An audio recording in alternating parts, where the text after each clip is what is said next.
Okay, question 12. So it seems that these questions may be starting to get a little bit tricky now in terms of how they ask the question. And just remember, when it comes to things like this, you can speak from experience, from your practical skills. Anyway, let's read this question together, and then what we're going to do is we're going to highlight the parts of the question that are going to help us answer it. Okay? So, a school in the UK holds a sports day every year.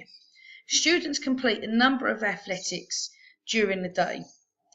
The results of all events, together with suitable photographs, are included in the school's newsletter on the website. So, this is a digital newsletter, okay? And don't be scared by the word newsletter. In other words, what it does is that it actually puts the results and puts all the photographs and stuff on a page on the school's website.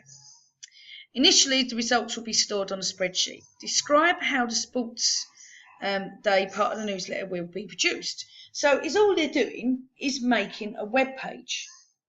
Okay, so what we're going to do now is we're going to pull out the parts of the information that are going to help us answer the question. So let's get the highlight on. So the school in the UK holds a sports day every year. Who cares? Students complete a number of athletics during the day. Might be a bit, information there. The results of all the events, together with suitable photographs, are to be included. So the results of all the events are to be included in a school's newsletter on the website. They're making a web page. Let's not beat around the bush here. Initially, the results are stored in a spreadsheet. Okay? Describe how the sports day part of the newsletter will be produced.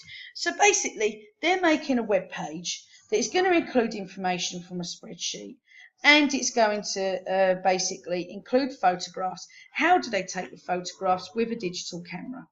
Okay? So, first thing you need to do is they're making a website. Now, what they would do is, remember, do not say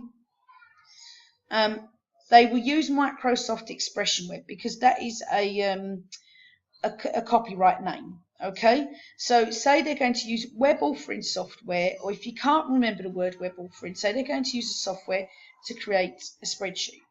To create a web page. So what they're going to do with that web page is they're obviously going to include the photos from a digital camera. Now remember, images can come out huge. So they're going to need to resize the images, of course, okay? So just think about the steps that you've taken in your exam to create a web page. So you open up the web authoring package, okay? And then, of course, first of all, you need to make a table. Insert the images into the table. Resize the images as you need to. Okay, so you've got to import the images into the table. They have to be saved first, then they have to be imported. Then you need to get the results that are stored in a spreadsheet. So you can possibly import the spreadsheet, or maybe you can save the spreadsheet to a suitable format for it to be imported into the data, into the web authoring software. Okay, so at the moment we're looking at this, and we're looking at a table with a spreadsheet in it and with some images. What do we need next? Of course, we need text. You need to type a title for the page. Okay, you need to talk about the event, so all the text needs to go in there. Okay, so those are the things that you need to think of. Okay, just describe how you would create this web page using the experience that you have from your practical exam.